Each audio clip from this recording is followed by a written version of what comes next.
बारामतीमधील विद्या प्रतिष्ठानमध्ये अजितदादांच्या स्मारकाविषयी बैठक पार पडली आणि या बैठकीमध्ये शरद पवार, प्रतिभा पवार, त्याचबरोबर रोहित पवार, राजेंद्र पवार, श्रीनिवास पवार यांची उपस्थिती होती।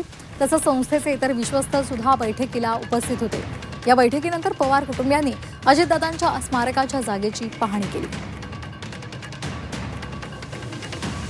पवार साहेबांच्या बाबतीत बोलायचं झालं तर आमच्या परिवारामध्ये पवार साहेब हे नेहमीच केंद्रबिंदू राहिलेले आहेत। राजकीय दृष्टिकोनातून पवार साहेबांचं कार्य मोठं होतं, सामाजिक दृष्टिकोनातून कार्य मोठं होतं आणि परिवाराला जेव्हा केव्हा अडचणी आल्यात तेव्हा पवार साहेब हे भक्कमपणे परिवाराबरोबर राहिलेत। अजितदादासुद्धा परिवाराबरोबर जेव्हा केव्हा अडचण त्या ठिकाणी आली तेव्हा ते राहिलेले आहेत आणि आज दादा नसताना पवार साहेबांचं मार्गदर्शन हे जसं पूर्वी आम्हाला मिळत होतं तसं आत्तासुद्धा त्या ठिकाणी ते मिळतं आहे आणि पार्थ असेल, जय असेल, काकी असतील, आम्ही सर्वजण असू हे पवार साहेबांच्या मार्गदर्शनाखाली व्यक्तिगत परिवारातले कुठले विषय असतील नाहीतर या ट्रस्टचा विषय असेल तर हे सर्व विषय व्यक्तिगत परिवाराचे आहेत आणि सामाजिक आहेत। याच्यात कुठेही त्या ठिकाणी राजकारण नाही आणि त्यामुळे पवार साहेबांचं मार्गदर्शन आज आम्हाला जसं लागतंय तसं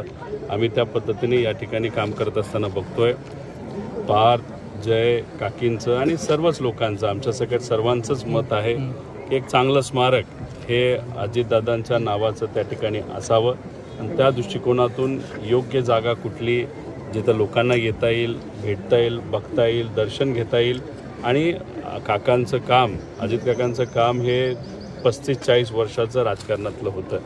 त्यामुळे म्युझियमसुद्धा चांगल्या पद्धतीचं व्हावं असं लोकांची इच्छा आहे, परिवाराची इच्छा आहे। मग ते बारामती शहरामध्ये असावं का दुसरीकडे कुठं असावं या बाबतीतल्या सगळ्या चर्चा त्या ठिकाणी झालेल्या आहेत। पुढच्या काही दिवसात योग्य असा निर्णय परिवाराकडनं आणि या ज्या संस्था आहेत ज्या सामाजिक क्षेत्रामध्ये काम करतात या संस्थेचे जे सर्व प्रमुख आणि ट्रस्ट आहेत त्यांच्याकडनं पुढच्या काही दिवसांमध्ये घोषणा होईल असं वाटतं।